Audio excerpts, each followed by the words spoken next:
واہ کیا مرتبہ اے غوث ہے بالا تیرا، اونچے اونچوں کے سروں سے قدم اعلیٰ تیرا، سر بھلا کیا کوئی جانے کہ ہے کیسا تیرا، اولیاء ملتے ہیں آنکھیں وہ ہے تلوہ تیرا، تجھ سے در در سے سگ اور سگ سے ہے مجھ کو نسبت، میری گردن میں بھی ہے دور کا ڈورا تیرا، اس نشانی کے جو سگ ہیں نہیں مارے جاتے، حشر تک میرے گلے میں رہے پٹا تیرا، جو ولی قبل تھے یا بعد ہوئے یا ہوں گے، سب ادب رکھتے ہیں دل میں میرے آقا تیرا، سارے اقطاب جہاں کرتے ہیں کعبے کا طواف، کعبہ کرتا ہے طواف در والا تیرا، شکر کے جوش میں جو ہے وہ تجھے کیا جانے، خضر کے ہوش سے پوچھے کوئی رتبہ تیرا، کیوں نہ قادر ہو کیوں نہ قاسم ہو کہ تو ابن ابو القاسم ہے، کیوں نہ قادر ہو کہ مختار ہے بابا تیرا، اور تو حسینی حسنی کیوں نہ محی الدین ہو، اے خضر مجمع بحرین ہے چشمہ تیرا، اور ہے رضا یوں نہ بھی لگ تو نہیں جید تو نہ ہو، جید سید ہر دہر ہے مولا تیرا۔ آج کی یہ محفل پیر پیراں میر میراں شاہ جیلاں ابو محمد محی الدین شیخ عبد القادر جیلانی سرکار بغداد غوث الاغواث غیاث الکونین بڑے پیر صاحب کی بارگاہ میں خراج عقیدت پیش کرنے کے لیے محفل منعقد کی گئی ہے، اور بڑی مشہور و معروف آیہ کریمہ اہل سنت کی محافل میں جو اکثر اولیاء کرام کے حوالے سے ہم سنتے ہیں، اسی کی تلاوت کا شرف حاصل کیا ہے، اور سرکار بغداد کی بارگاہ میں ہمیں خراج عقیدت پیش کرنا ہے، لیکن پہلے تھوڑا آیہ کریمہ کی طرف ہمیں توجہ کرنا ہے۔ اس وقت دنیا بھر کے اندر انسان دو بلاؤں میں گرفتار ہے، دو تکلیفوں میں گرفتار ہے، دو مصیبتوں میں گرفتار ہے، ایک کو غم کہتے ہیں اور دوسرے کو خوف کہتے ہیں۔ پوری دنیا کے انسانوں کی زندگی دیکھ لیں، لوگ کچھ غمگین ہیں دنیا میں، کچھ خوف زدہ ہیں۔ غمگین کیوں ہے اور خوف زدہ کیوں ہے؟ مثال کے طور پر جس کے پاس دولت نہیں اس کو غم ہے کہ دولت کیوں نہیں، جس کے پاس دولت ہے وہ خوف زدہ ہے کہ کہیں دولت چلی نہ جائے، جس کے پاس صحت ہے بیمار ہے وہ غمگین ہے کہ میں بیمار کیوں ہوں، اور جس کے پاس صحت ہے اس کو خوف ہے کہ صحت چلی نہ جائے۔ اسی طرح کسی کے پاس اولاد نہیں ہے اس کو غم ہے اولاد کیوں نہیں ہے، جس کے پاس اولاد موجود ہے اس کو خوف ہے میری اولاد کو کچھ ہو نہ جائے۔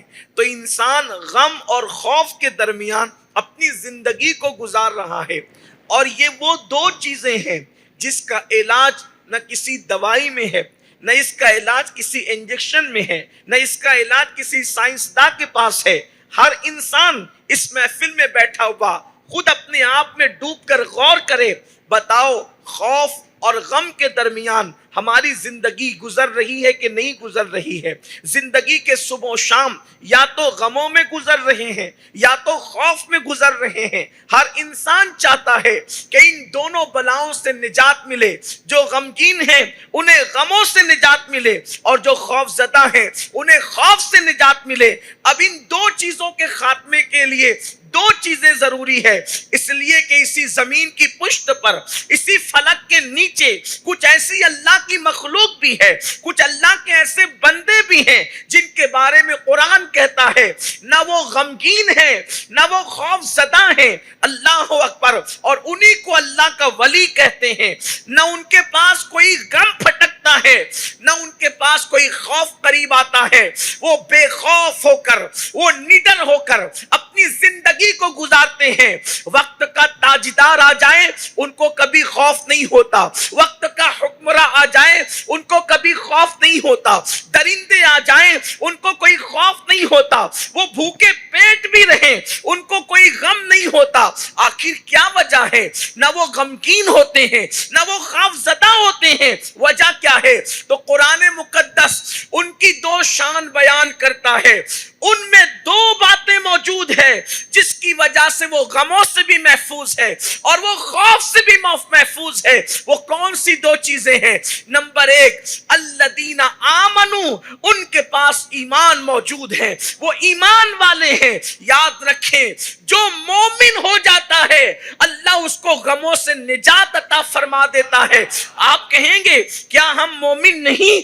کیا ہم مومن نہیں؟ یاد رکھیے، میں یہ تو کہنے نہیں آیا کہ کون ہے اور کون نہیں ہے، لیکن تھوڑا سا جائزہ لیں۔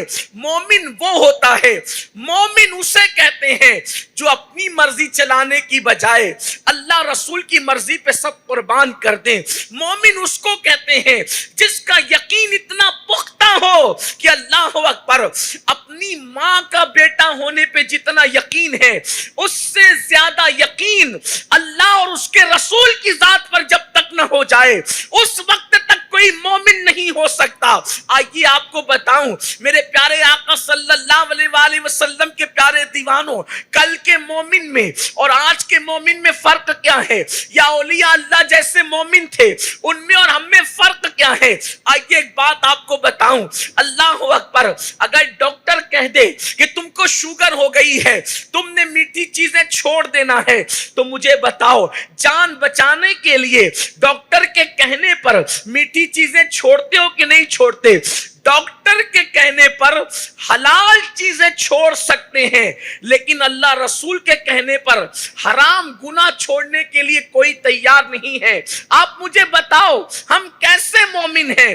آج جو ہماری زندگی غموں کی چکی میں پس رہی ہے اس کی سب سے بڑی وجہ یہ ہے اللہ اکبر کہ ہمارے اندر ہم صرف رسمی اور اسمی مسلمان رہ گئے، ہمارا نام مسلمانوں جیسا ہے لیکن ہمارے اندر وہ یقین کہاں، ہمارے اندر وہ عمل کا جذبہ کہاں جیسے اللہ والوں میں تھا۔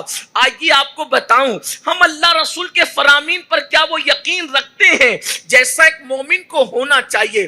آئیے آپ کو بتاتا ہوں یقین کیسا، اور اسی تناظر میں ہم اپنے ایمان کو تولنے کی کوشش کریں۔ ایک دن سرکار مولائے کائنات سے کسی نے پوچھا، علی یہ بتاؤ تم موت کی ہمیشہ فکر کرتے ہو، کوئی ایسی بھی رات تم پر گزری ہے کہ تم چین اور سکون کے ساتھ سوئے ہو؟ تو مولائے کائنات فرماتے ہیں ہاں، ایک رات میری زندگی کی ایسی ہے کہ میں بہت چین اور سکون کے ساتھ سویا ہوں۔ تو کسی نے پوچھا وہ کون سی رات تھی؟ تو آپ نے فرمایا وہ رات ہجرت مصطفیٰ جان رحمت کی رات تھی، میں بہت چین اور سکون کے ساتھ سویا۔ حالانکہ وہ رات علی کے لیے سکون سے سونے کی رات نہیں تھی، اگر کوئی اس کا بیک گراؤنڈ سمجھ لے تو آپ جان لیں گے کہ وہ رات سونے کی رات نہیں تھی۔ اللہ اکبر، چاروں طرف سے مخالفین رسول اللہ کا گھر گھیر کر کے کھڑے ہیں، ہاتھوں میں تلواریں ہیں، ابھی حملہ ہو اور ابھی حملہ ہو، پوزیشن یہ ہے، اور اللہ کے رسول اپنے بستر پر مولا علی کو سلا کر مدینے کی طرف ہجرت کرتے ہیں، اور علی مرتضیٰ نبی کی چادر اوڑھ کر کے نبی کے بستر پہ سوتے ہیں اور کہتے ہیں کہ اس رات مجھے سکون کی نیند آئی۔ اب تھوڑی دیر آپ دماغ لگائیے، دل لگائیے اور ڈوب جائیے۔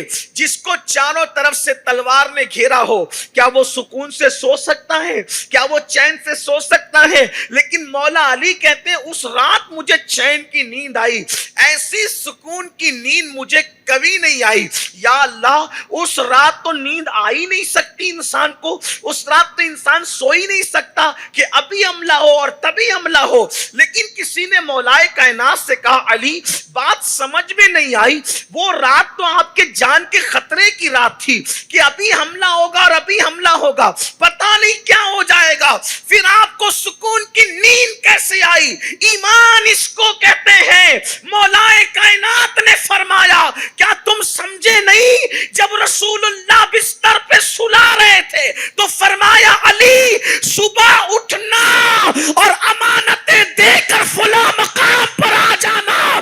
اس وقت علی کو یقین ہو گیا کائنات کا نظام بدل سکتا ہے لیکن علی کو موت نہیں آ سکتی، کیونکہ نبی علی نے فرمایا علی صبح اٹھنا تو علی صبح ضرور اٹھے گا.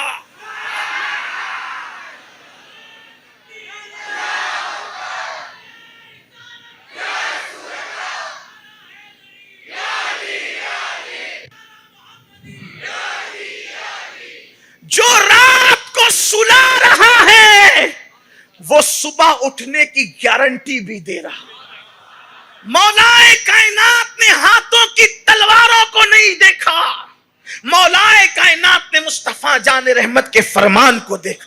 ایمان اس کو کہتے ہیں. مومن یہ ہوتے ہیں اور جن کو ایسا ایمان نصیب ہو جاتا ہے پھر ان کے دلوں سے غم بھی ختم ہو جاتا ہے, خوف بھی ختم ہو جاتا ہے. ہمارے دلوں کے اندر وہ یقین نہیں. مؤذن دن میں 5 مرتبہ کہتا ہے حی علی الصلاۃ, آؤ نماز کی طرف. تو سوال پیدا ہوتا ہے ذہن میں کہ نماز کی طرف آئیں گے تو ملے گا کیا؟ اس لیے کہ انسان کی طبیعت میں مفاد پرستی ہے. اگر کوئی کسی کو کہے کہ یہ کام کرو تو بولے گا اس سے کیا ہوگا, یہ پھل کھاؤ تو اس سے کیا ہوگا, یہ پھول لو تو اس سے کیا ہوگا. آپ کچھ بھی کریں انسان کے اندر ایک بات ہوتی کہ اس سے ہونا کیا ہے. تو جب اذان میں کہا جاتا ہے حی علی الصلاۃ تو انسان کے دماغ میں آتا ہے اس سے ہوگا کیا, تو کہا حی علی الفلاح, کامیابی ملے گی. تو یہ جو مؤذن کھڑے ہو کے بول رہا ہے حی علی الصلاۃ کے بعد حی علی الفلاح نماز پڑھے گا تو کامیابی ملے گی, یہ اپنے باپ کی بولی بول رہا ہے, یہ اپنے دادا کی بولی بول رہا ہے, یہ اپنے پردادا کی بولی بول رہا ہے. یہ بولی کس کی بول رہا ہے؟ تو یہ بولی محمد الرسول اللہ کی بول رہا ہے. اذان کے الفاظ کس نے دیے؟ حضور نے دیے. تو جب مولا کائنات کہنے کہ میں تلواروں کو نہیں دیکھ رہا تھا, میں تو رسول اللہ کے جملوں کو دیکھ رہا تھا. اب مسلمان کہتے ہیں کہ ہم کیا کریں کہ ہمیں کامیابی ملے. ہم کہتے ہیں پاگل ہو گئے ہو. اب کسی مولوی سے پوچھ رہے ہو کیا کرو گے تو کامیابی ملے گی, کسی مفکر سے پوچھ رہے ہو کہ کیا کریں گے تو کامیابی ملے گی, اب کسی خطیب سے پوچھ رہے ہو کہ کیا کریں گے تو کامیابی ملے گی. جب 1450 سال پہلے حضور علیہ السلام یہ متعین کر گئے حی علی الصلاۃ, نماز پڑھو, حی علی الفلاح, تمہیں کامیابی ملے گی. تو تم سیاسی حالات کیوں دیکھ رہے ہو, تم سماجی حالات کیوں دیکھ رہے ہو؟ جب حضور نے یہ متعین کر دیا حی علی الفلاح, نماز کی طرف انسان نہیں آتا. جس کے قدم نماز کی طرف بڑھتے ہیں اس کے قدم کامیابی کی طرف بڑھتے ہیں. اور یہ حی علی الفلاح کیا ہے؟ اللہ اکبر. ایمان تو لانے کی بات زبان سے کرتے ہو, ایمان کیسے لائے؟ جب نبی نے کہہ دیا حی علی الصلاح کے بعد حی علی الفلاح یقینی ہے, یعنی تمہارے قدم مسجد کی طرف نہیں چل رہے ہیں. اگر تم مسجد کی طرف جا رہے ہو تو حی علی الفلاح کی طرف جا رہے ہو. اور فلاح عربی زبان کا وہ جامع ترین الفاظ ہے حی علی الفلاح. بلکہ فلاح ایسے الفاظ ہے, فلاح اس کو کہتے ہیں کہ صرف ایک چیز کی کامیابی نہیں. اگر تم مسجد کی طرف جا رہے ہو, صلاح کی طرف جا رہے ہو تو فلاح تمہاری طرف آ رہی ہے. یعنی تجارت کی فلاح, علم کی فلاح, سیاست کی فلاح, تہذیب کی فلاح, تمدن کی فلاح, کلچر کی فلاح, حسن کی فلاح, اولاد کی آنکھوں کی ٹھنڈک بننے کی فلاح, گھروں میں برکتوں کی فلاح, گھروں میں سکون کی فلاح.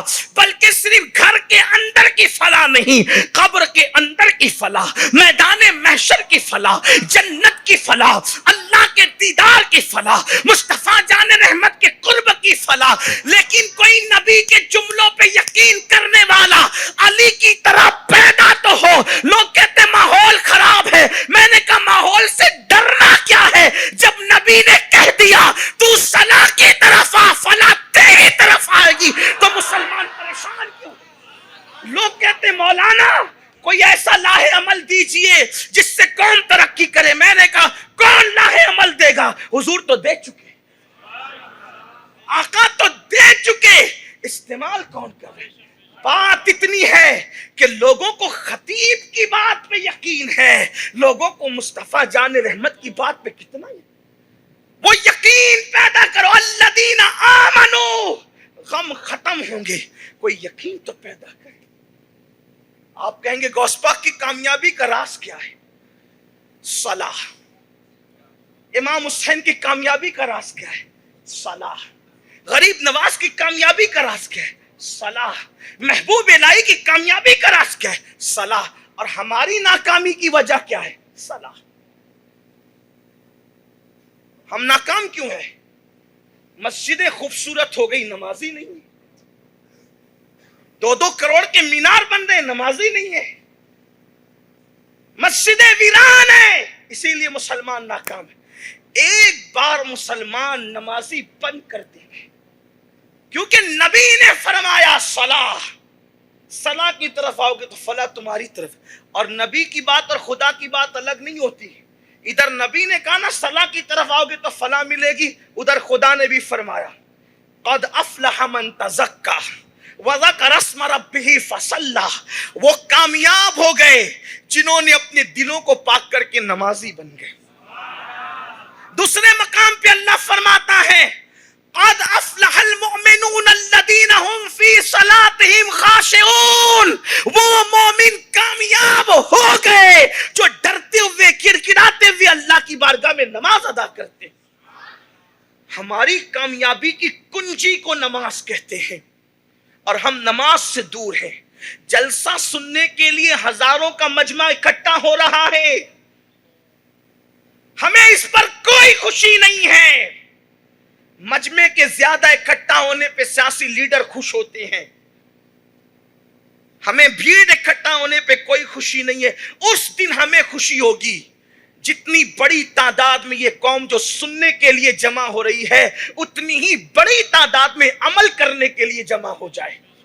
اس لیے کہ یہ قیامت کی نشانیوں میں سے ایک نشانی ہے۔ اللہ کے رسول صلی اللہ علیہ وآلہ وسلم نے فرمایا قیامت کے قریب ایک دور وہ آئے گا جب لوگ دین کی باتیں رسمی طور پہ کریں گے، دین کی باتیں دلوں کو بہلانے کے لیے کریں گے، ان کے اندر دین کا کوئی جذبہ نہیں ہوگا۔ میرے پیارے آقا صلی اللہ علیہ وسلم کے دیوانوں اور میری قوم کے جوانوں، مجھے بتاؤ آپ اپنی کامیابی کے لیے کس کس کے دروازے پہ دستک دیتے ہو؟ لیکن اللہ کے رسول نے تو ہمیں ایک چوکھٹ بتا دی کامیابی کے لیے۔ کتنی مختصر سی بات ہے نا کہ صلاح کی طرف تم آؤ، فلاح تمہیں مل جائے گی۔ اور پھر حیرت انگیز بات یہ ہے کہ اذان کا اصل پیغام یہی 2 ہے۔ اذان کا مقصد ہے نماز کی دعوت دینا، ٹھیک؟ اذان کا مقصد نماز کی دعوت دینا، یہی 2 الفاظ ہے، حی علی الصلاۃ۔ اصل اذان کے الفاظ یہی ہے۔ تو یہ شروع میں کیا ہے؟ پھر شروع میں کیا ہے؟ دراصل جب کوئی کسی بات کا اعلان کرتا ہے، اعلان، تو پوچھا جاتا ہے یہ اعلان کس کی طرف سے ہے؟ مثال کے طور پر اگر میں آ کر کہہ دوں کہ ناسک شہر بند کرو، اعلان ہے، کس کی طرف سے آئے ہیں آپ؟ میں کہوں گا کہ وہ فلاں اجو آدمی ہے نا، اس کی طرف سے۔ کہا کیا پاگل ہو گئے؟ یہ کون ہے؟ کون سی کھیت کی مولی؟ نکل یہاں سے، ٹھیک؟ ہم شہر بند کر دیں کسی اجو کے کہنے میں؟ کون ہے یہ اجو؟ ہم نہیں جانتے۔ خطیب شہر نے فرمایا شہر بند کر دو۔ ہاں اب بات سمجھ میں آ گئی۔ آصف الدین جیلانی صاحب نے فرمایا شہر بند کر دو، بات سنیے۔ حافظ سمیر صاحب نے فرمایا بند کر دو، سمجھ میں آ گئی۔ بڑے نام ہیں۔ حاجی مبین صاحب نے فرمایا، حاجی ارشاد صاحب، بڑے نام لیتے جائے، لوگ آپ کی بات پہ یقین کرتے جائیں۔ صحیح، بات جتنی بڑی ہوگی حوالہ اتنا بڑا پوچھا جائے گا۔ اب لوگوں کو بلایا جا رہا ہے سر جھکانے کے لیے۔ حی علی الصلاۃ، اصل پیغام یہی ہے۔ تو لوگ پوچھ سکتے تھے نا یہ جو کھڑا ہوا ہے تو کس کی طرف سے اعلان کر رہا ہے؟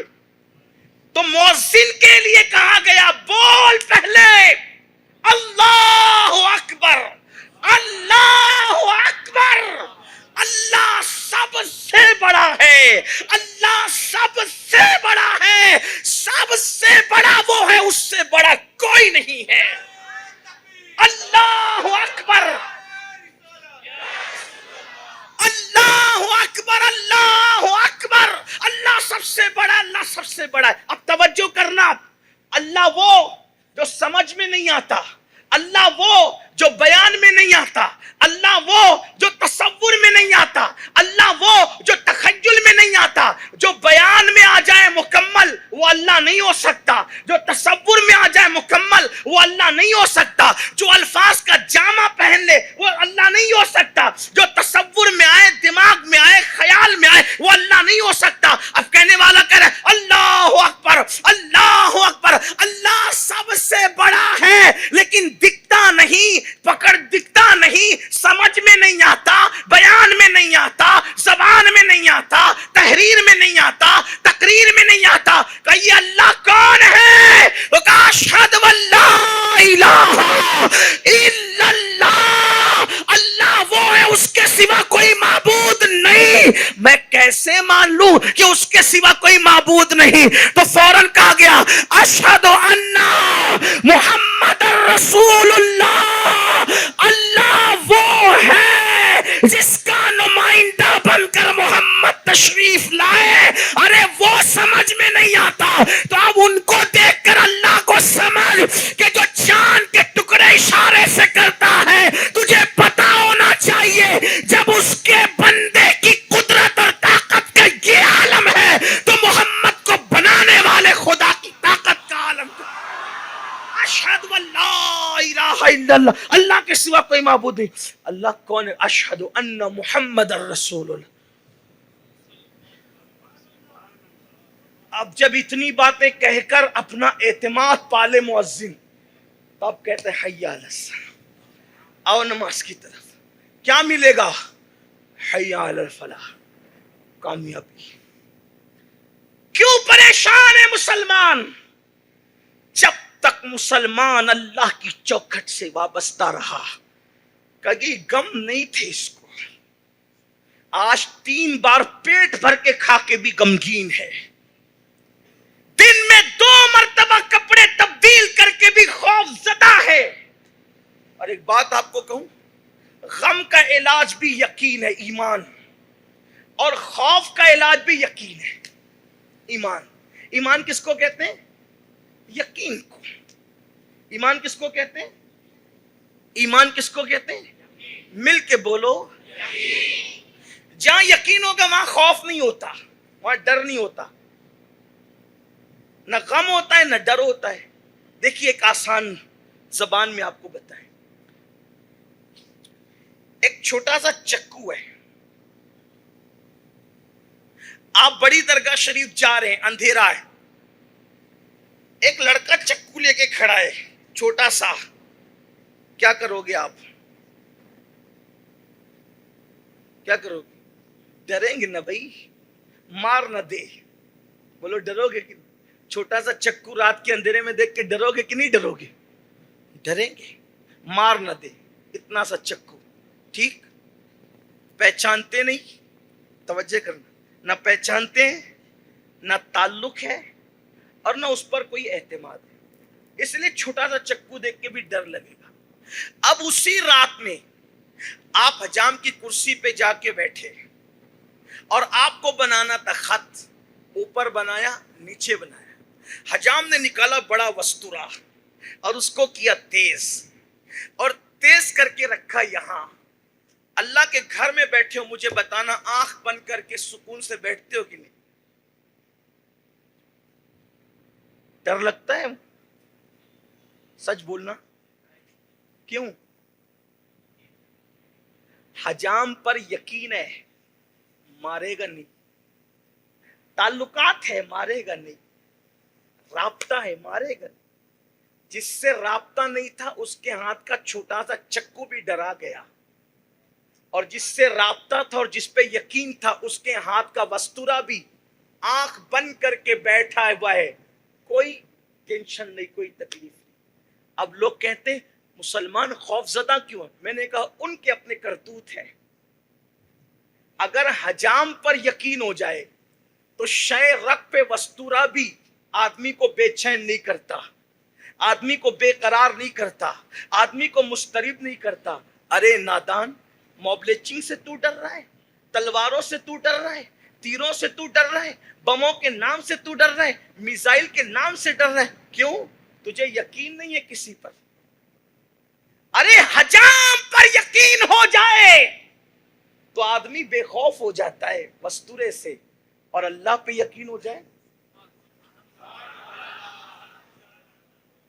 تو اس قوم کے ایمان کا ٹھکانہ کیا ہے؟ جتنا یقین حجام پہ کرتے ہو اتنا یقین تم نے اپنے اللہ پہ بھی نہیں کیا۔ کہاں ہو؟ کس ڈگر پہ چل رہے ہو؟ اگر واٹس ایپ چیک کرنے کا ٹائم آئے تو گھنٹوں گھنٹوں آپ کے پاس ٹائم ہے، ہمارے پاس ٹائم ہے۔ فیس بک پہ بیٹھنے کا وقت ہے تو گھنٹوں ٹائم ہے، دوستوں کے پاس بیٹھنے کا وقت تو گھنٹوں ٹائم ہے۔ کیا اللہ کے لیے بھی ہم ٹائم دے سکتے ہیں؟ اللہ کے لیے ٹائم؟ کسی کو کہو چلو نماز پڑھنے، مولانا ٹائم نہیں ملتا۔ جس قوم کو اللہ کے لیے ٹائم نہیں ملتا اس قوم کو مومن کہلانے کا حق کیا ہے؟ جو میت میں جنازے میں بھی شریک نہیں ہوں گے ان کے لیے پوری زندگیاں وقف کر دی، جو جنازے کو کاندھا نہیں دیں گے ان کے لیے گھنٹوں چوک پہ ٹائم دے رہے ہو، نکڑوں پہ ٹائم دے رہے ہو، رات رات بھر ان کے پاس ان کے پہلو میں بیٹھ کر کے گزار رہے ہو، اور جو اللہ کی رحمتیں زمین کے اوپر سے لے کے زمین کے اندر تک کام آنے والی ہے اس اللہ کے لیے ہمارے پاس ٹائم نہیں ہے۔ تو سن لو، سرکار غوثیت ماب ہو یا سرکار غریب نواز ہو یا محبوب الہی ہو یا مخدوم سمنا ہو یا سرکار بختیار کاکی ہو یا صابر کلیر ہو یا امام عشق و محبت ہو یا محدث اعظم ہو یا مفتی اعظم ہو، ان سب کی کامیابی کا راز یہ تھا کہ ان کا تعلق اللہ سے جڑا ہوا تھا، اللہ سے مضبوط تھا، اور اس مضبوط کرنے والی کڑی کو نماز کہتے ہیں، اور ہمارا تعلق اللہ رسول سے کمزور ہو گیا ہے۔ وجہ یہ ہے کہ ہم در در کی ٹھوکریں کھا رہے ہیں۔ اور سن لو، میں اپنی گفتگو کو آگے بڑھانے سے پہلے، اگرچہ میرا عنوان نماز نہیں لیکن بات نکل آئی ہے تو عرض یہ کر رہا ہوں کہ اللہ اگر نماز نہیں پڑھو گے، میری قوم کے جوانوں نماز پڑھنے کے لیے ٹائم نہیں نکالو گے، مسجدوں کو اسی طرح ویران کرو گے، اللہ کے گھروں کو ویران کرو گے، تو سن لو، مصطفیٰ جان رحمت صلی اللہ علیہ وآلہ وسلم فرماتے ہیں اللہ کہ جہنم کے اندر ایک وادی ہے، اس وادی کا نام وادی لملم ہے، اور وادی لملم وہ ہے جس سے جہنم بھی پناہ مانگتا ہے۔ اس وادی لملم کے اندر اونٹ کی گردن کی طرح موٹے موٹے بچھو ہے، اور ان بچھوؤں کی لمبائی 1 مہینے کی مسافت ہے، یعنی 1 مہینے کی لمبائی میں جتنی دیر تک گھوڑا دوڑایا جا سکتا ہے اتنے لمبے لمبے بچھو اونٹ کے گردن کی طرح موٹے موٹے میرے آقا مصطفیٰ جان رحمت صلی اللہ علیہ وآلہ وسلم فرماتے ہیں جب وہ بچھو بے نمازیوں کو ڈنک ماریں گے تو 70 سال تک ان کے جسم میں وہ زہر جو ہے وہ دوڑتا رہے گا، انہیں تکلیف پہنچاتا رہے گا۔ اے میری قوم کے جوانوں، تمہارے بھولے بھالے خوبصورت چہرے دیکھ کر کے کبھی کبھی ترس آتا ہے، یہ حسین و جمیل چہرے جب ان کو جہنم کے بچھو ڈسیں گے، اپنی جوانی پر رحم تو کرو، اپنے چھوٹے سے وجود پر رحم تو کرو، اپنے ننھے سے وجود پر رحم تو کرو۔ اللہ اکبر۔ پھر کہتا ہوں، یہ قول کسی سیاسی لیڈر کا نہیں، یہ قول کسی خطیب و ادیب کا نہیں، یہ قول کسی مسجد کے امام کا صرف نہیں، یہ قوم سید الانبیاء کا ہے، جس کی زبان پر اللہ کا کلام جاری ہوتا ہے، جس نے اپنی طبیعت سے کبھی کلام کیا ہی نہیں، جو زبان بھی کھولتے ہیں تو اللہ کے حکم سے کھولتے ہیں، زبان ان کی ہوتی ہے، کلام خدا بند قدوس کا ہوتا ہے۔ وہ رسول فرماتے ہیں جب وہ بچھو بے نمازی کو ڈنک مارے گا 70 سال تک کے زہر اس کے جسم کو تڑپاتا رہے گا۔ اے میری قوم کے جوان، کھیت کے بچھو جو انگوٹھے بھر بھی نہیں ہوتا پورا، اس بچھو کے ڈنک کو تو برداشت نہیں کر پاتا، چھوٹے سے ہاتھ بھر کے سانپ کا ڈنگ کو تو برداشت نہیں کر پاتا. میرے آقا علیہ السلام کے دیوانوں، اپنے آپ پر رحم نہیں کرتے، اپنے جسم سے پیار نہیں کرتے. سوچو تو صحیح، جب وہ بچھو جہنم کا ڈنک مارے گا کون بچا سکے گا؟ دنیا کی کون سی طاقت بچا سکے گی؟ اور اسی پہ بس نہیں، اللہ کے حبیب علیہ السلام فرماتے ہیں جب وہ بچھوؤں کا زہر اس پر اثر کرے گا تو اس کے جسم کا گوشت جھڑ جھڑ کر کے گرے گا، اس کی ہڈیاں ٹوٹ جائے گی، اس کے جوڑ ٹوٹ جائیں گے. آپ مجھے بتائیں، ایک نماز کے لیے صرف 10 منٹ کا ٹائم لگتا ہے، اس سے زیادہ کا ٹائم نہیں لگتا. مسلمان اور نماز نہ پڑھے، غوث پاک کا غلام اور نماز نہ پڑھے، غریب نواز کا غلام اور نماز نہ پڑھے. آپ مجھے بتائیے کون سا فلسفہ ہے؟ اللہ کے رسول فرماتے جس نے نماز چھوڑ دی اللہ اس سے بیزار، اللہ کے فرشتے اس سے بیزار، اللہ کے انبیاء اس سے بیزار. فرمایا میں محمد بھی اس سے بیزار ہوں. جس سے رسول اللہ بیزار ہیں اس کے گھر میں برکت کیسی، اس کے نعت کی محفلوں میں رسول اللہ کی آمد کیسی، اس کے گھر کے نیاز نذرانوں کی قبولیت کیسی. اس لیے کہ حضور جس سے ناراض ہو جاتے ہیں اس کی تو بربادی ہی بربادی ہے. اللہ اکبر. روئے زمین پر یہ رسوائیوں کے دن نہ ہوتے، روئے زمین پر یہ ذلتوں کے دن نہ ہوتے اگر ہم نے مصطفیٰ جان رحمت کو سجدے کر کے آنکھوں کو ٹھنڈک پہنچا کر حضور کو راضی کر لیا ہوتا. اور اسی پہ بس نہیں، دل کے کانوں سے اگر سن سکتے ہو، ناسک کے میرے سنی جوانوں سنو، اللہ کے حبیب علیہ الصلوۃ والتسلیم فرماتے ہیں جہنم کے اندر ایک کنواں ہے جس کا نام جب الحزن ہے. غم کا کنواں، جب الحزن. آ گئی غم کی بات. جب الحزن، جب کہتے ہیں عربی میں کنویں کو، اور حزن کہتے ہیں غم کو. غم کا کنواں. ارے پانی کا کنواں بھی کوئی کم خطرناک نہیں ہوتا، یہاں تو غم کا کنواں ہے، وہ بھی جہنم کے اندر. اور اللہ کے حبیب علیہ الصلوۃ والتسلیم فرماتے ہیں اس جب الحزن کے اندر جو بچھو ہے، ایک بچھو کو اللہ نے 70 منہ دے رکھا ہے اور ہر منہ میں 70 ڈنک ہے. کوئی خطیب کہتا تو ہم نہ مانتے ہے نا، لیکن اس نے کہا جس کے کہنے پہ بن دیکھے ہم نے اللہ کو ایک مانا. اس نے کہا جس کے کہنے پر ہم نے قرآن کو اللہ کی کتاب مانی. ہم نے جبریل کو کبھی دیکھا نہیں لیکن وجود جبریل مانا. ہم نے انبیاء کو دیکھا نہیں مگر انبیاء کو مانا. جس کے کہنے پہ سب مانا وہ رسول فرما رہے ہیں اپنے گھر والوں کا بھلا چاہتے ہو تو نماز کے پابند بنو، نماز کے پابند بناؤ، گھر میں نماز کا ماحول بناؤ. ارے نادان اپنے گھر میں بجلی کا بٹن بہت اوپر رکھتا ہے تاکہ میرے بچوں کو یہ بجلی نقصان نہ پہنچا دے. بجلی کے نقصان سے بچوں کو بچانے والے جہنم کی آگ سے اپنے بچوں کو کب بچائے گا؟ جہنم کی آگ سے اپنی بیوی کو کب بچائے گا؟ جہنم کی آگ سے اپنے بیٹیوں کو کب بچائے گا؟ اپنی بیوی پر رحم کرنے والے، اگر تو رحم کرتا، اس سے پیار ہوتا تو فجر کے وقت میں اس کو اٹھاتا، اس کی نیند کا خیال نہ کرتا. 10 منٹ سو کر کون سے اس کے مرتبے بڑھ جائیں گے؟ 10 منٹ سو کر اس کو کون سا سکون مل جائے گا؟ اگر تم اٹھتے ہو فجر میں تو بیویوں کو اٹھاؤ، اپنے بچوں کو اٹھاؤ. نہیں مولانا میرے بچے چھوٹے ہیں، سردی میں کیسے اٹھیں گے؟ نادان، جب تو اسکول بھیجنے کے لیے سردی میں اپنے بچوں کو اٹھا سکتا ہے تو اللہ کی بارگاہ میں کھڑا کرنے کے لیے نہیں اٹھا سکتا؟ اللہ کی عبادت کے لیے نہیں اٹھا سکتا؟ یہی تو مطلب، یہی تو مسئلہ ہے سب سے بڑا. اللہ اکبر. تو میرے آقا فرماتے ہیں جب الحزن میں جو بچھو ہے 70 منہ والے اور ہر منہ میں 70 ڈنک ہے، جب وہ بے نمازیوں کو ڈسیں گے تو 1000 سال تک کے زہر ان کے جسم میں پھرتا رہے گا. اب آپ مجھے بتائیں، آپ کہتے ہیں ہم پریشان کیوں ہیں، ہم غمگین کیوں ہیں؟ آپ کہتے ہیں آپ کیا سمجھ رہے ہیں؟ نماز کو سمجھتے کیا ہو؟ اللہ سے ملاقات کا نام نماز ہے. اللہ کی بارگاہ میں بے حجاب کھڑے رہنے کو نماز کہتے ہیں. جب بندہ سجدے میں ہوتا ہے ہے تو اللہ اور بندے کے درمیان کے سارے حجابات اٹھا دیے جاتے ہیں.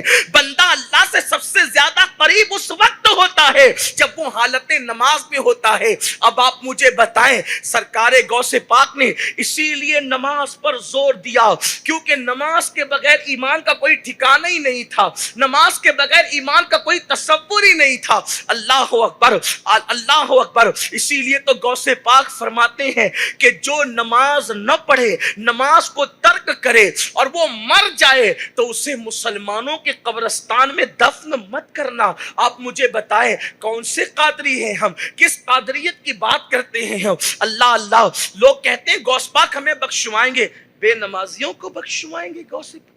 جو غوث پاک بے نمازی کو مسلمان کے قبرستان میں گوارا نہیں کرتے, وہ غوث پاک بے نمازی کو جنت میں لے جائیں گے, اور جس سے ان کے نانا بیزار ہوں.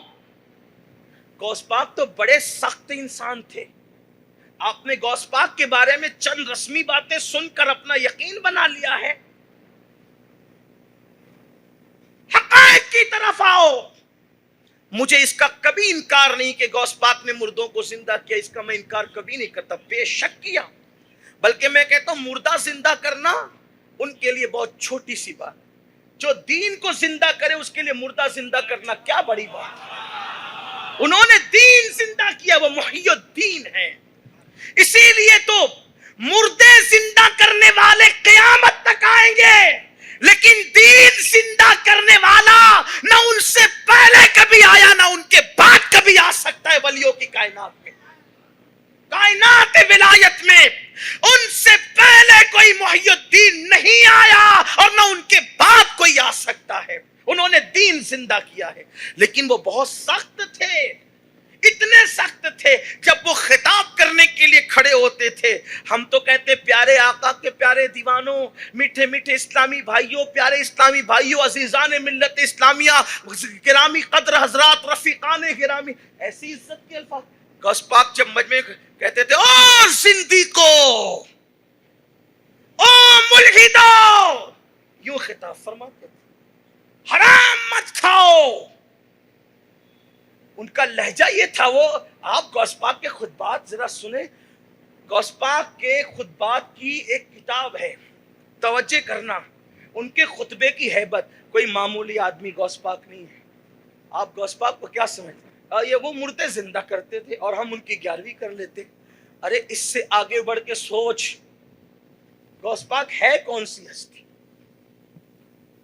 غوث پاک ہے کون سی ہستی؟ میں ابھی 2 منٹ میں اگر ٹائم رہا تو میں اپنے وقت میں گفتگو ختم کرتے بتاؤں گا غوث پاک ہے کون سی ہستی. لیکن ایک بات آپ کو بتاتا ہوں, ان کے خطبات کی کتاب ہے, اس کا نام ہے فتح الغیب. کیا نام ہے؟ توجہ کرنا ذرا, فتح الغیب.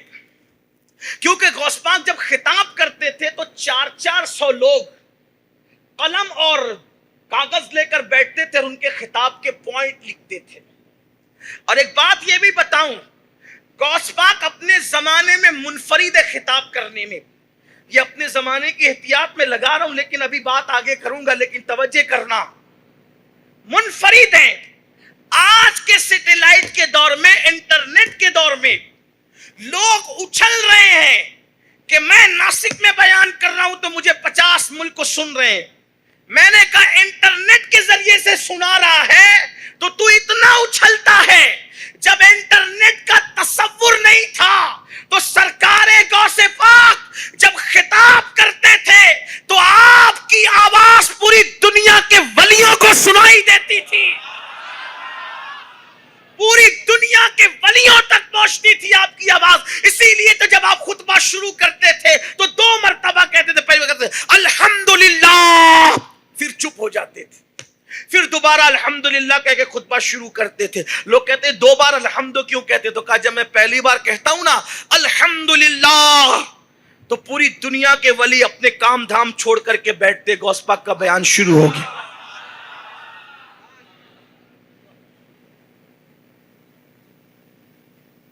غوث پاک صرف اپنا بیان سناتے نہیں تھے, جس کو چاہتے تھے لائیو دکھاتے بھی تھے. میں اس پہ دلیل پیش کروں گا, اپنی ذمہ داری ہے. اور اگر آپ کوئی غلطی نکال دیں گے تو میں توبہ بھی کروں گا، میں کوئی توبہ میں پیچھے ہونے والا آدمی نہیں ہوں۔ ہاں لیکن ایک بات، وہ صرف سناتے نہیں تھے، دکھاتے بھی تھے۔ غوث پاک کو لوگ لائف دیکھتے تھے، اس کا ثبوت اٹھائیے۔ ایک مرتبہ غوث پاک خطاب کر رہے تھے، توجہ، دوران خطاب حضور غوث پاک کے عمامے کا شملہ کھل گیا۔ ہم قادریوں کی عادت ہے مرشد کے شملے کھلنے کی جب بات کرتے ہیں تو ہم اپنا بھی کھول دیں۔ مرشد کا کھلے، غلام کا رہے اپنی جگہ نہیں۔ ہاں آپ کہیں گے یہ روایت کہاں سے لائے؟ وہاں سے لائے، جب صحابہ حضور کے مسافے کا طریقہ بتاتے تھے تو وہ بھی ہاتھ میں ہاتھ لے کر کے کہتے تھے نبی نے ایسے بتایا۔ کچھ محبت کے تقاضے ہوتے ہیں، اور پھر محبت کے لیے کچھ خاص دل مخصوص ہوتے ہیں۔ یہ وہ نغمہ ہے جو ہر ساز پر گایا نہیں جاتا۔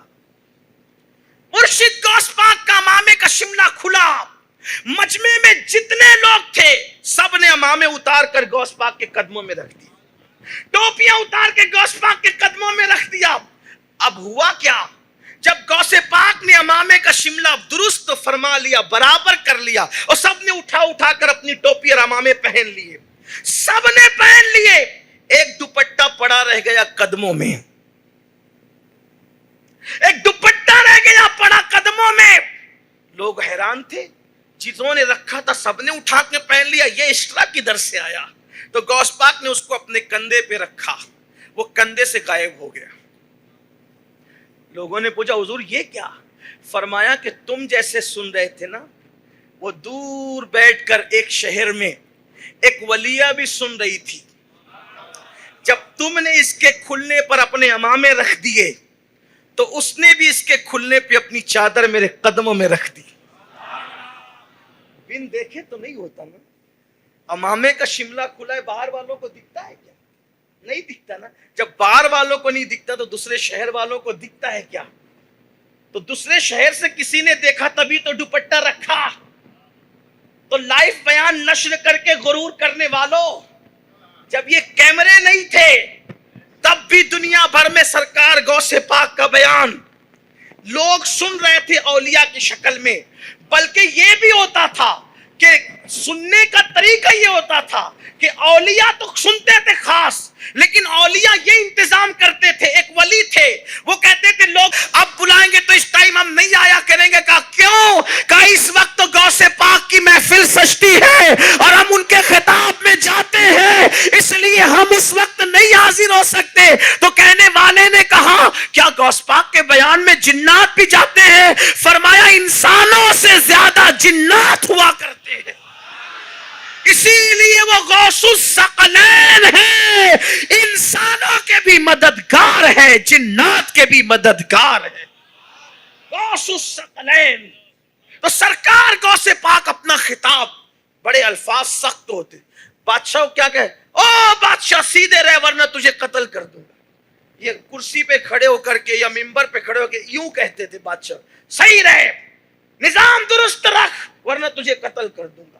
اس طرح کے جملے جب لوگ پٹانا چاہتے ہیں تو کیا کرتے ہیں؟ مذہبی لوگوں کو پٹانے کے لیے آسان طریقہ، تحفہ دو، ہے نا۔ بادشاہ بھی آیا تحفہ لے کر، سونے کے سکے لے کر آیا تھیلی میں۔ اسی لیے فاروق اعظم کہتے ہیں سب کا تحفہ نہ لیا کرو، بعض تحفے خفیہ رشوت ہوتے ہیں۔ نذرانے سے پہلے ہاتھ دیکھا کرو، حلال والے ہاتھ ہیں کہ حرام والے۔ سود کے دھندے والا تو نہیں دے رہا ہے نا، جوا کے دھندے والا تو نہیں دے رہا ہے، حرام کاروبار والا تو نہیں دے رہا ہے۔ اس لیے کہ جس قوم سے حلال اٹھ جائے اس قوم میں پھر کوئی خیر باقی نہیں رہے۔ ہاں یہ بھی عرض کر دوں، چوری اور زنا قوموں کو اتنا تباہ نہیں کرتے جتنا لقمہ حرام لوگوں کو تباہ کرتے۔ اگر زانی ہے اور حلال کھا رہا ہے تو اس کے پلٹنے کا امکان ہے، اگر شرابی ہے اور حلال لقمہ کھاتا ہے اس کے پلٹنے کا امکان ہے، لیکن جو حرام کھائے اس کا دل سخت ہو جاتا. اور غوث پاک سے کسی نے پوچھا آپ کو یہ مقام کیسے ملا؟ فرمایا دو چیزوں کی وجہ سے، صدق مقال، عقل حلال. میں سچ بولتا رہا اور حلال کھاتا رہا، اللہ نے مجھے اس مقام پر پہنچا.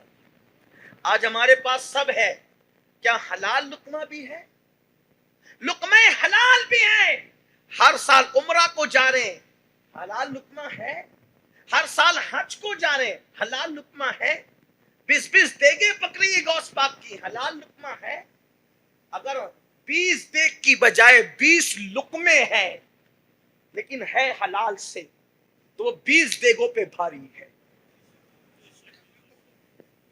پوری زندگی کعبہ نہیں دیکھا لیکن پیٹ میں حلال ہے. ہر سال کعبہ دیکھنے والے سے بہتر ہے کیونکہ اس کے پیٹ میں حلال ہے. حلال کا رنگ ہی الگ ہے. آج قوم کو حلال و حرام کی تمیز ختم ہو گئی. بادشاہ لے کر کے آیا نذرانہ، غوث پاک نے کہا لے جا، میں نہیں لیتا. جن کو اللہ پہ یقین ہونا وہ ایسی بات کرتے ہیں. ہم کہتے ہیں بھئی وہ ناراض ہو جائے گا تو ہو جائے. اگر دو آپشن آ جائیں، رب ناراض ہو رہا ہے اور بندہ ناراض ہو رہا ہے، کس کو ناراض کرنا چاہیے؟ یہی تو رونا ہے، یہی رونا ہے. ہم اللہ کو ناراض کرتے، بندوں کو نہیں کرتے. یہی ہے نا. آپ سے پوچھتا ہوں، آپ کو فون آیا، گھر سے نکلے، گھر میں بیٹھ کے ہاں نکل گیا راستے میں ہوں. یہی ہے نا. اگر یہ کہو کہ میں گھر میں بیٹھا ہوں تو کون ناراض ہوگا؟ دوست ناراض ہو. صحیح. ابھی تک نکلا نہیں، کیا سر لے لے گا؟ کیا جان لے لے گا؟ کیا آپ کی جنت چھین لے گا؟ نہیں نا. لیکن آپ نے دوستوں کی خوشی کے لیے اللہ کو ناراض کیا. آپ کہہ دیتے میں گھر میں بیٹھا ہوں، جس کا جو بنے کر لے. یاد رکھنا، سب کو راضی کرنے کی فکر چھوڑ دو، صرف اللہ رسول کو راضی کرنے کی کوشش کرو. مومن کی شان یہ ہے. ابھی تو میں تقوی پر نہیں آیا، میں ایمان کی بات کر رہا ہوں صرف، اور بات ختم کر دوں گا اسی پر کیونکہ وقت ہو گیا. جو ٹائم مجھے دیا گیا تھا وہ پورا ہو گیا. رب کو ناراض مت کرو، اس لیے کہ خالق کو ناراض کر کے مخلوق کے درمیان تم کبھی عزت دار نہیں ہو سکتے. غوث پاک نے کہا لے جا، میں تیرے پیسے نہیں لیتا. اس نے کہا حضور لے لے. تم اٹھایا تھیلی اور نچوڑا، اس میں سے خون ٹپکنے لگا. فرمایا میں تیری جنت چاہتا ہوں، تو میری جہنم چاہتا ہے. اگر نسبت رسول کا خیال نہ ہوتا تو میں اس خون کو اتنا نچوڑتا کہ اس خون میں تیرا محل ڈوب جاتا. لوگوں کا خون چوس کر میرے پاس لاتا ہے. تو سرکار غوثیت مآب کے جملے تو بڑے سخت ہوتے تھے لوگوں کے لیے. جب آپ واعظ فرماتے تھے، جب آپ نصیحت فرماتے تھے اور فرماتے تھے کہ میرے جملوں پہ ناراض نہ ہوا کرو کیونکہ میری پرورش ایسی جگہ ہوئی ہے کہ میں سخت بولتا ہوں. تو بات دور نکلی. عرض کر رہا تھا آپ کے خطبات کی کتاب ہے فتح الغیب، محقق علی الاطلاق شیخ عبدالحق محدث دہلوی کے دل میں خیال آیا ان کے خطبات کو سمجھنا، غوث پاک کو سمجھنا، غوث پاک کی عظمت سمجھنا. شیخ عبدالحق محدث دہلوی کوئی معمولی انسان نہیں. کون سی انسان؟ علم حدیث جو ہندوستان میں دیکھ رہے وہ عبدالحق محدث دہلوی کی دین ہے. شیخ عبدالحق محدث دہلوی وہ کون؟ عبدالحق محدث دہلوی مدینہ شریف چلے گئے تھے، وہیں رہتے تھے. سرکار نے خواب میں آ کے فرمایا صلی اللہ علیہ وآلہ وسلم، عبدالحق ہندوستان کے حالات اچھے نہیں ہیں، تم ہندوستان جاؤ اور مجدد الفسانی احمد سرہندی کی مدد کرو اور اکبر کے فتنے کو دھول چٹاؤ. حضرت شیخ عبدالحق محدث دہلوی نے عرض کیا یا رسول اللہ آپ کے بغیر نہیں رہ سکتا، وہاں جاؤں گا تو میں کیا کروں گا؟ آقا نے فرمایا یہاں رہے گا تو صرف میرا مزار دیکھے گا، اور اگر وہاں چلا جائے جب یاد آئے تو گردن جھکایا کرنا، وہاں مجھے دیکھ لیا کرے گا. یہ عبدالحق محدث دہلوی تھے. لیکن جب فتح الغیب غوث پاک کے فرامین کی کتاب کے بارے میں سوچا کہ میں اس کی شرح لکھ دوں تاکہ عوام کے سمجھ میں آ جائے. وہ ہے عربی میں فارسی میں ترجمہ بھی کر دوں اور شرح بھی لکھ دوں. اتنا سوچا تھا کہ پورا بدن کانپنے لگا. غوث پاک کو لوگ سمجھتے کیا ہیں؟ آپ غوث اعظم کو سمجھتے کیا ہیں؟ عبدالحق محدث دہلوی جیسے کا پورا بدن صرف یہ سوچ کر کہ ان کے خطبے کی میں شرح کروں گا, فارسی میں اس کو منتقل کروں گا, پورا وجود لرزنے لگا. ہمت نہیں ہوئی, چین نہیں ملتا تھا اتنا سوچ کر. پھر کیا ہوا؟ شیخ ابو المعالی کے پاس گئے جو غوث پاک سے باتیں کرتے تھے وصال کے بعد بھی, کیونکہ عبدالحق محدث دہلوی فرماتے ہیں کہ غوث پاک آج بھی قبر میں زندوں کی طرح تصرف کرتے ہیں, آج بھی تصرف کرتے ہیں. ان کو آج بھی اللہ نے تصرف کی قوت دی ہے. اگر کوئی بدعقیدہ کہے کہ یہ کہانی کس سے ہے, میں نے کہا یہ بات تم سے ہم کرتے ہی نہیں. یہ تو صرف عاشقوں کے لیے ہے کہ ہمارا غوث زندہ ہے. لوگ اس پہ ہم سے لڑتے ہیں. جب غوث اعظم کو زندہ مانتے ہو تو کیا زندے کو دفن کر دیا؟ میں نے کہا عقل پہ کیا پانی پھر گیا کہ کیا پھر گیا؟ قرآن کہتا ہے وَلَا تَقُولُوا لِمَن يُقْتَلُ فِي سَبِيلِ اللَّهِ أَمْوَاتٌ بَلْ أَحْيَاءٌ وَلَٰكِن لَّا تَشْعُرُونَ. جو اللہ کی راہ میں مارے جائیں انہیں مردہ مت کہو, وہ زندہ ہے, تمہیں شعور نہیں. تو جب شہید زندہ ہے تو کیا لوگوں نے زندے کو دفن کر دیا؟ لوگ کہتے ہیں کیا غوث پاک زندہ تھے تو پھر دفن کیوں کیا؟ تو میں نے کہا شہید بھی زندہ ہو تو قرآن کہہ رہا ہے, پھر اس کو دفن کیوں کیا؟ اس کو لے لے کے پھرتے رہتے. بولنے سے پہلے سوچا کرو.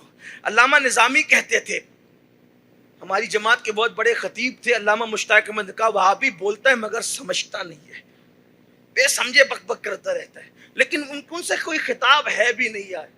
یہ عاشقوں کی باتیں تو عشق والوں کے درمیان ہی ہوتی ہے. غوث پاک کا معاملہ تمہارے بس کا ہے ہی نہیں, تم چھوڑ دو, ادھر آنے کی ضرورت ہی نہیں ہے. کیونکہ غوث پاک کہتے ہیں جب تک میں نہیں چاہتا, غوث پاک کہتے ہیں جب تک میں نہیں چاہتا میرا نام کسی کی زبان پر نہیں آتا.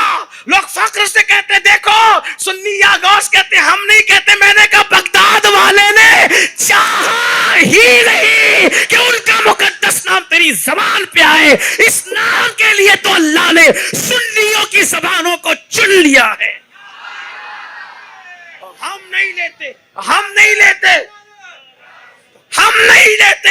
ہم کہتے 900 سال پہلے علاج کر دیا تمہارا. فرماتے ہیں جب میں چاہتا ہوں تبھی میرا نام کسی کی زبان پہ آتا ہے. اور فرمایا جس کی زبان پہ میرا نام آتا ہے پھر اللہ اس کی مشکلوں کو آسان فرما دیتا ہے. غوث پاک ہے. لوگ سمجھتے کیا ہے؟ تو حضرت شیخ ابو المعالی شیخ عبدالحق ان کے پاس گئے, کہا حضور جب سے فتح الغیب کے ترجمے کا سوچا اور اس کی شرح کا سوچا اور فارسی میں منتقل کرنے کا سوچا, پورا بدن لرزتا ہے, آپ اجازت دلوا دیجئے. تب اس کے بعد شیخ ابو المعالی نے حضور غوث پاک کی بارگاہ میں عرضی لگائی, حضور یہ آپ کے قادری غلام عبدالحق آپ کے سلسلے میں مرید ہے اور یہ آپ کے خطبات کی شرح کرنا چاہتے, اجازت دے. تب حضور نے اجازت دی, تب آپ نے اس کی شرح لکھی. آپ کے خطبے کی شرح کرنا آسانی. اسی لیے غوث پاک فرماتے ہیں, اب سن لو غوث پاک کیا ہے. غوث پاک فرماتے ہیں مجھے کسی کی طرح مت سمجھنا, کسی کو میری طرح مت سمجھنا. فرماتے ہیں عبد القادر اللہ کے رازوں میں سے ایک راز ہے. انی عالم ما لا تعلمون کا راز بن کر عبد القادر جیلانی آیا ہے. اب میں آپ سے پوچھتا ہوں, جب میرا راز آپ نہیں جانتے ہو سکتا ہے ناسک میں کوئی ایسا انٹیلیجنس آدمی ہو موجود, کیونکہ لوگ کہتے ہیں کہ ہمیں زیادہ اندر کی خبر رہتی ہے, تو لیکن اتنے اندر کی تو نہیں رہتی نا کسی کو راز کہتے. ایک بات پر, راز وہی ہوتا ہے جو فاش نہیں ہوتا.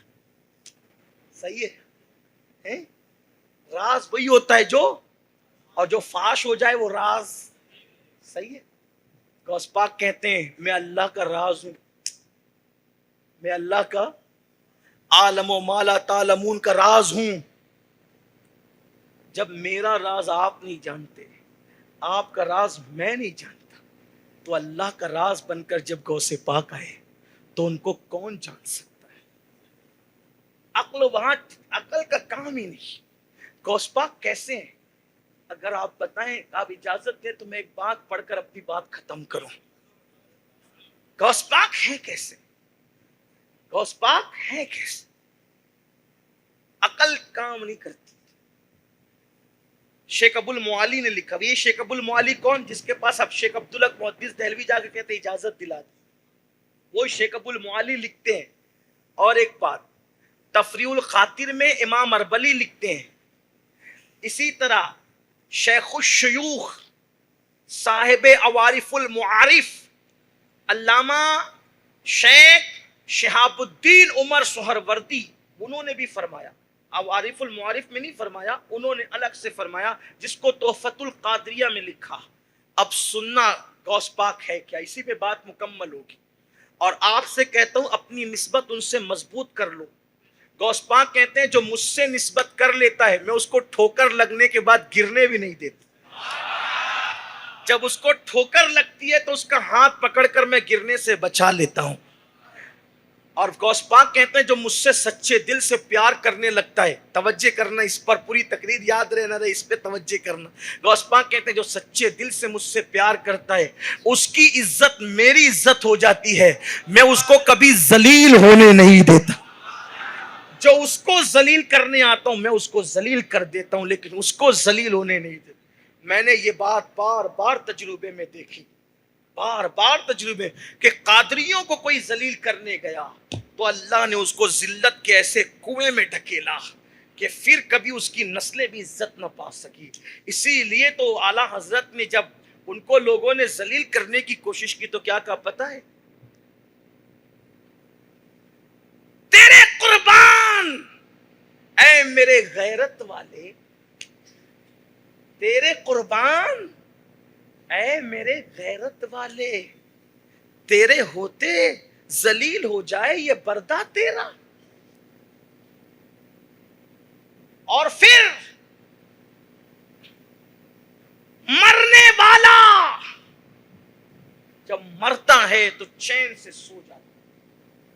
دھیان دینا، مثال کے طور پہ کسی کا ہاتھ کٹ گیا، تڑپ رہا تھا، مر گیا، اب اس کو ہاتھ کٹنے کا درد ہوگا؟ سکون مل گیا، مرنے کے بعد تکلیف دور. کسی کو کینسر ہوا تھا، مر گیا، کینسر کا جو پھوڑا درد کر رہا تھا اس سے اس کو مل گیا سکون. صحیح. لیکن جب غوث پاک کسی کو مارتے ہیں، ہر بیماری کا مارا ہوا جب مر جاتا ہے تو چین سے سو جاتا ہے. لیکن غوث پاک کسی کو مارتے ہیں تو مرنے کے بعد بھی وہ چین سے سو نہیں سکتا. میرے امام کہتے ہیں العما غیر ہے، اے غوث وہ تیکھا تیرا، مر کے بھی چین سے سوتا نہیں مارا تیرا. جس کو غوث پاک مار دیں، جو غوث پاک کی دشمنی مر جائے، چین سے نہیں سوئے گا. مطلب کیا؟ اللہ کے فرشتے ایسی پٹائی کرتے ہیں اس کی کہ اس کو وہاں بھی چین نصیب نہیں ہوتا. اسی لیے تو غوث پاک کہتے ہیں جو مجھ سے محبت کرے اس کی عزت میری عزت ہو جاتی، پھر میں اس کو ذلیل ہونے نہیں دیتا. اور فرمایا مریدی لا تخف واشن فإنی عزوم قاتل عند القتال. میرے مرید ڈرنا مت اپنے دشمنوں سے، کیونکہ تیرا پیر عبد القادر قتل کرنے والا ہے. فرمایا میں تیرے دشمنوں کو قتل کروں گا، لیکن کوئی ان کا ہو تو میں کہتا ہوں لوگوں سے ڈرتے کیوں یار؟ یہ آ گیا، وہ آ گیا، اس کی حکومت آ گئی، اس کی حکومت آ گئی، اس کی دادا گیری، اس کی گنڈا گر. میں کہا غوث پاک کا ہو کر تو دیکھ. عزوم قاتل عند القتال. غوث پاک کہتے ہیں میں قتل کر دیتا ہوں، لیکن اب غوث پاک کا کوئی ہوگا کیسے؟ اس کو تو فجر میں مسجد آنے کی توفیق نہیں. پہلے وہ غوث پاک کے نزدیک مسلمان تو بعد میں قادری ہو. میرے عزیز اگر آپ معاف کر سکتے ہو تو معاف کر دینا. کپڑا پکڑ کر کے قادری بننے والے الگ ہے، اور غوث پاک کا دامن پکڑ کر قادری بننے والے الگ ہے. ہاں، کپڑا پکڑ کے جو چاہے قادری بن جائے، لیکن غوث پاک والا قادری وہی ہوگا جب تک نماز کا دامن اس کے ہاتھ میں نہ آئے وہ غوث پاک والا قادری نہیں ہو سکتا. جب تک تک کہ جھوٹ کی عادتوں کا خاتمہ نہ ہو وہ غوث پاک والا قادری نہیں ہو سکتا. جب تک دلوں کے اندر یہ تکبر اور گھمنڈ کے جو بت بٹھا رکھے ہیں اس کو باہر نہ کرے وہ غوث پاک والا قادری نہیں ہو سکتا. چور دامن پکڑے تو وہ ولی ہو جائے, تو نے کیسے دامن پکڑا کہ نمازی بھی نہیں بن پا رہا ہے؟ تو میرے غوث کے دامن میں کوئی کمی نہیں ہے, تو نے دامن پکڑنے میں چٹنگ کی ہے. تو بات میں عرض یہ کر رہا تھا, غوث پاک ہے کیا ہستی جہاں کوئی نہیں جاتا, رسول اللہ تنہا جاتے ہیں. جہاں کوئی نہیں جاتا رسول اللہ تنہا جاتے ہیں. وہ جگہ کون سی ہے؟ اسے کہتے ہیں عرش. اسے کیا کہتے ہیں؟ بس اس پہ بات مکمل ہوتی ہے میرے غوث کی شان. اسے کیا کہتے ہیں؟ عرش. عرش کا جو نچلا حصہ ہے وہ جنت کی چھت ہے. عرش کا جو نچلا حصہ ہے وہ جنت کی, اور عرش کا جو اوپر کا حصہ ہے وہ عالم امر سے تعلق رکھتا ہے. علماء سے پوچھیں عالم امر کی تعریف کیا ہے تو وہ آپ کو بتائیں گے, اس کی تشریح کا یہاں ٹائم نہیں. ٹھیک, وہاں کوئی نہیں گیا. وہاں کون گیا؟ حضور گئے. جبریل رکے, حضور گئے. کیف کے پر رکے, حضور گئے. براق رکا, حضور گئے. رف رف رکا, حضور گئے. اب حضور گئے عرش پر. نیچے مکان ختم, عرش کے بعد لا مکان.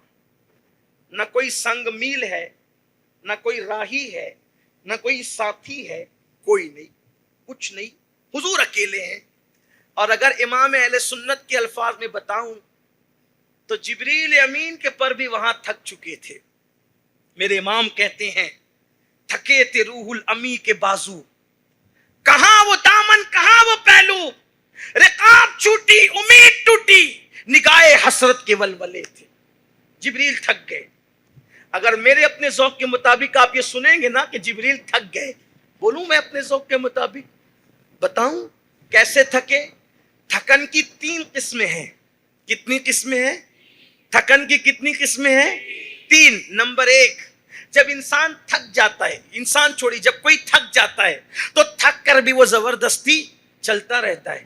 یہ نا پتہ چلتا ہے نہیں چلنا چاہ رہا ہے پھر بھی چل رہا ہے. پھر وہ چلنے کی طاقت اس میں سے ختم ہو جاتی ہے تو وہ آگے جانے والے کا دامن پکڑ لیتا ہے, دامن کے سہارے چلتا رہتا ہے. یہ دوسری قسم ہے تھکن. تیسری قسم وہ ہے کہ اب دامن بھی پکڑ کر چلنے کی طاقت نہیں, اتنی تھکن ہو گئی تو آدمی کے ہاتھ سے دامن چھوٹ جاتا ہے اور وہ جانے والے کو حسرت سے دیکھ رہا ہوتا ہے. اب خود نہیں جا سکتا, جائے کیا؟ جائے تو کون جائے؟ نظر حسرت سے تک رہی ہے. تو میرے امام کہتے ہیں جبریل امین کی تھکن پہلے نمبر کی نہیں تھی, دوسرے نمبر کی نہیں تھی, بلکہ کتنے نمبر کی تھی؟ آخری تیسرے نمبر کی. تھکے تھے روح امی کے بازو, کہاں وہ دامن. دیکھا دوسرے نمبر پہ دامن پکڑ لیتا ہے تھکنے والا, کہاں وہ دامن کہاں وہ پہلو. رکاب چھوٹی امید ٹوٹی, نگاہ حسرت کے ولولے. جبریل تھک گئے, نظروں سے دیکھ رہے کون جا رہا ہے, سدرا سے بھی آگے کون گیا.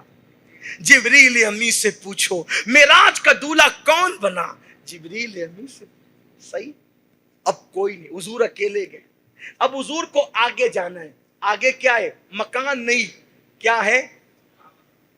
حضور عرش پر, کوئی نہیں. امام کہتے پوچھتے کیا ہو عرش پر, یوں گئے مصطفیٰ کے یوں. کیسے گئے حضور؟ یوں یوں. پوچھتے کیا ہو عرش پر, یوں گئے مصطفیٰ کے یوں. کیف کے پر جہاں جلے کوئی بتائے کیا کہ یوں. کچھ نہیں بتا سکتا کوئی.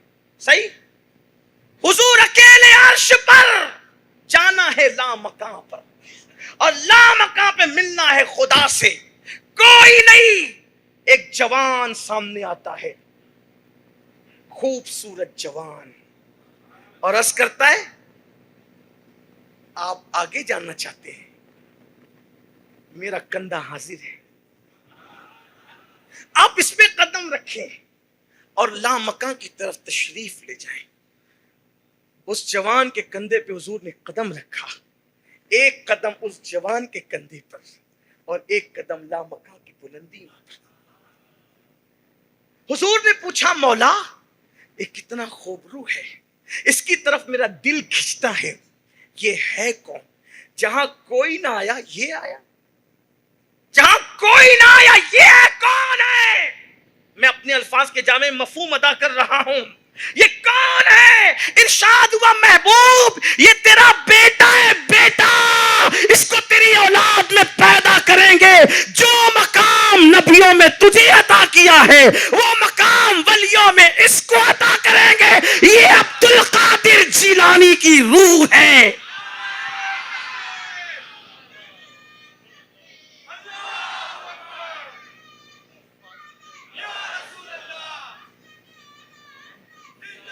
یہ عبد القادر جیلانی کی روح ہے۔ غوث پاک نے اپنا تو حضور نے دعا کی، اللہ اس نے میرا قدم اپنی گردن پر لیا، میری امت کے سارے ولی اس کا قدم اپنی گردن پر لیا۔ یہ حضور غوث پاک، روح غوث پاک عرش پر حاضر ہوئی۔ سرکار غوث پاک کی شان یہ، اللہ ان کے قدموں سے وابستہ رکھے، ان کی غلامی میں رکھے۔ قادری کر، قادری رکھ، قادری یوم اٹھا، قدر عبد القادر قدرت نما کے واسطے بچے بچے کو غوث پاک کا نام سکھاؤ۔ اور سنی دعوت اسلامی حضور غوث پاک کے مشن کو گھر گھر پہنچانے والی تحریک کا نام۔ آپ سے گزارش ہے سنی دعوت اسلامی کے قریب آئیں، جڑیں، ہفتہ واری اجتماعات میں آئیں۔ ہر جمعہ کو عشاء کی نماز کے بعد اس مسجد میں ہفتہ واری اجتماع ہوتا ہے، آپ آئیں، دین سیکھیں، دین پر عمل کریں۔ سرکار غوث پاک نے جو کیا دین کے لیے کیا، ہم بھی دین کے لیے کچھ قربانیاں دیں۔ اور گفتگو کے درمیان اگر کوئی غلطی ہو تو اللہ سے دعا ہے اللہ مجھے معاف فرمائے۔ استغفر اللہ ربی من کل ذنب واتوب الیہ وما علینا الا البلاغ۔ السلام۔